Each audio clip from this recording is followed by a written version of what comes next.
We all put a lot of effort into our lives, whether it be in our careers, in our goals, in our families.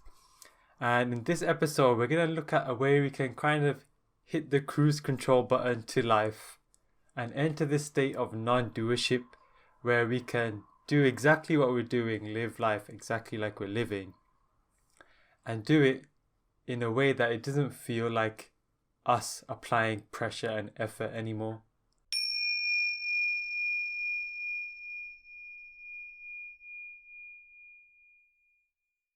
Now, this was one of my utmost key motivations when it came to spirituality, into enlightenment. My key goal was to try to reach this space of like permanent ease. Like, it didn't matter whatever action I did, however I lived my life, that I could keep this feeling of just ease and effortlessness with me. And that's what led me to looking at meditation, enlightenment specifically, because in this area is where everyone talked about this concept which is called non-doership. And it's not to be mistaken with the flow state. The flow state is something different. You know, we come in the flow, we come out of the flow.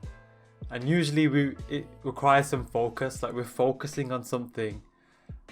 Might be dancing, might be our work, doing some deep work.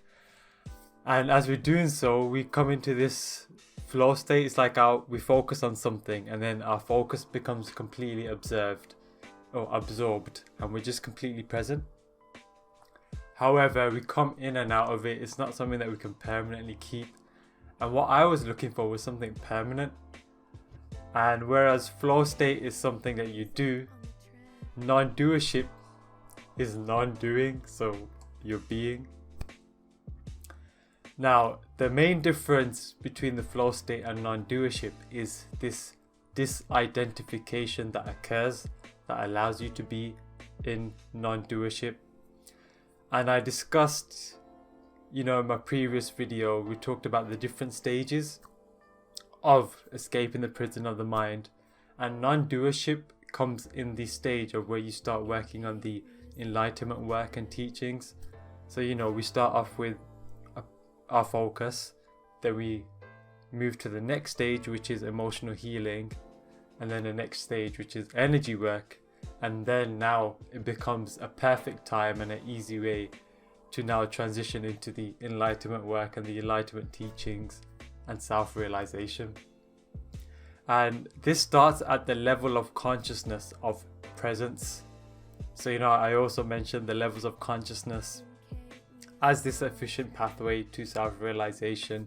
And this non-doership starts at presence, because what happens in presence is your initial disidentification, where you no longer feel like a personal you no longer feel like your energy, your higher self or your chakras, whatever, you no longer feel like this particular point of view.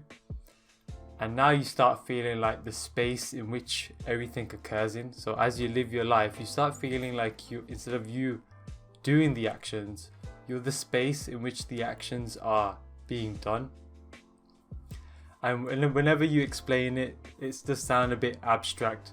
But what it actually just feels like is just feeling of effortlessness.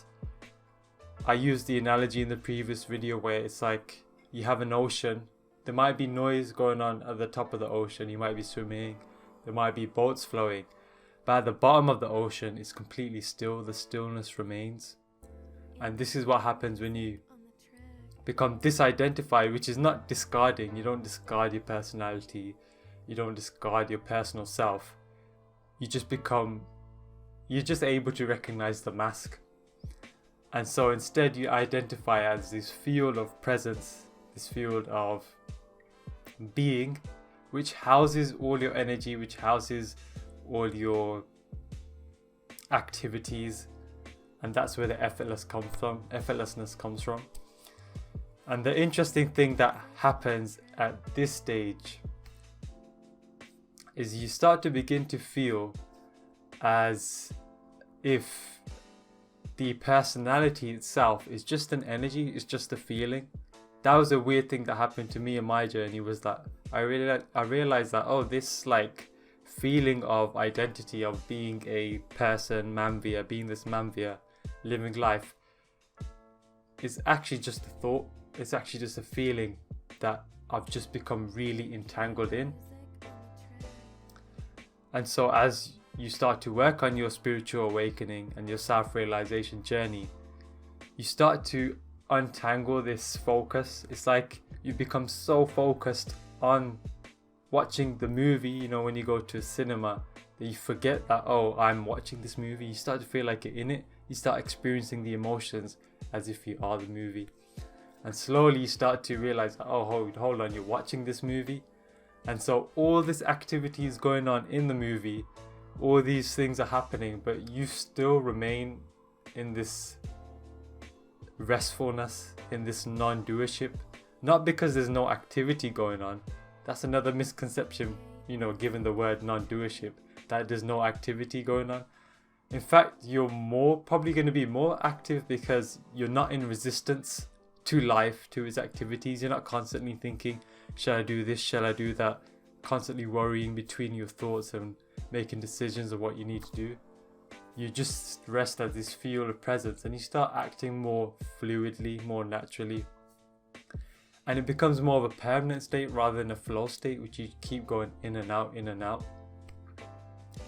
And this increases as you continue. You know, I said in the levels of consciousness, it starts off at presence, which is in the previous video we discussed, is where you start working on the enlightenment stage of your spiritual awakening.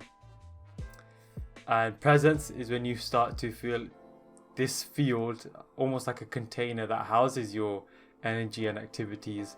But then you move to awareness, that which comes before everything. And so it becomes an even bigger field that you become even more restful. And even at some point during the great void, you enter a state where you make the deep sleep state conscious. So now you're feeling the restfulness in the deep sleep state, but while you're awake. And now I do want to actually add a note of realisticness in this, because there are these big promises that come, like non-doership, and in the enlightenment genre in general, we also talk about this bliss that never goes and this bliss that never ends. Well, first of all, often they say it's a bliss that you don't know, that you can't describe, and that's all that they're saying is that you gotta get there to experience it. If you ain't tasted the orange, you're not gonna know what an orange tastes like. But secondly, as you become more and more present, you are going to be pulled out of this. Like, this isn't like you've completed the game, there's nothing else to do. You're still going to be pulled out with what doesn't resonate with this effortlessness, whatever is in opposition and resistance to it, like fears, like anxieties. For me, fear of the unknown is definitely there, because if you're not needing to consciously put in effort to operate your life, then there's this feeling of anxiety that comes up. And so that pulls you out of it and teaches you that, okay, hey, I've got these certain shadows which are making my life more difficult than it needs to be.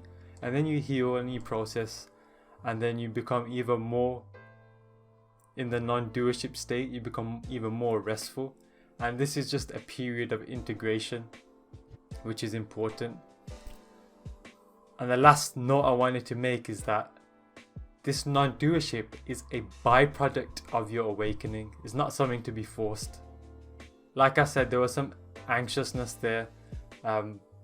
In the beginning, I tried to jump from the stage of emotional healing, skipping the energy work, and going straight into the enlightenment work.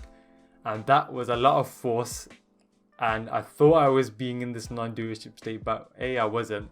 And B, it was quite a lot of effort, like the anxiousness of the fear of the unknown. Like, there's a bunch of stuff that had to be dealt with prior, which I was trying to skip. So another thing that I realized in my journey that I haven't heard talked about was that a lot of these benefits are described on the awakening journey on the journey to self-realization, they happen as a byproduct. They don't need to be forced. If you feel like you're forcing something on your journey, then maybe one, it's not for you, or two, you're skipping steps, or you may be doing it too early. So that's something to ponder on again, because as I mentioned in another video, non-duality philosophy versus non-duality reality, it can be psychologically damaging if you try to force yourself and move too far up. Like, you know, you wouldn't go to the gym and pick up 100 kg and try squat that if that's the first time you've gone to the gym, or if you're only lifting a quarter of that weight at the moment.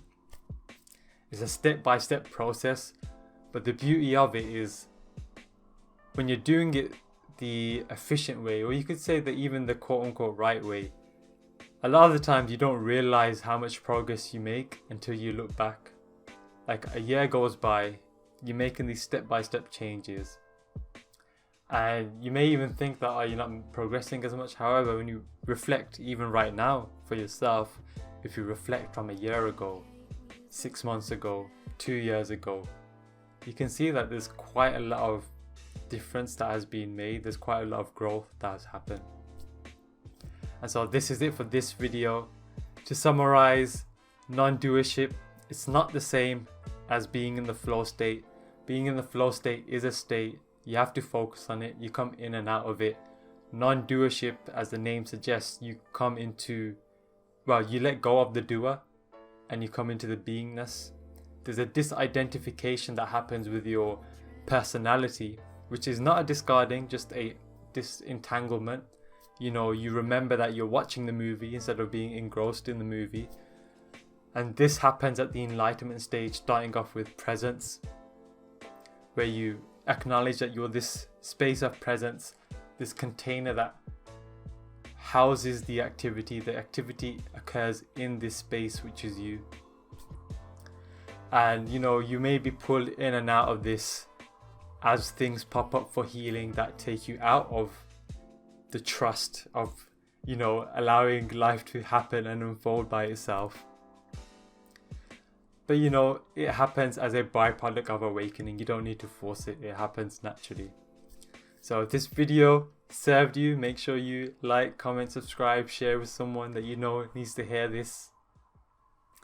And I'll see you in the next video.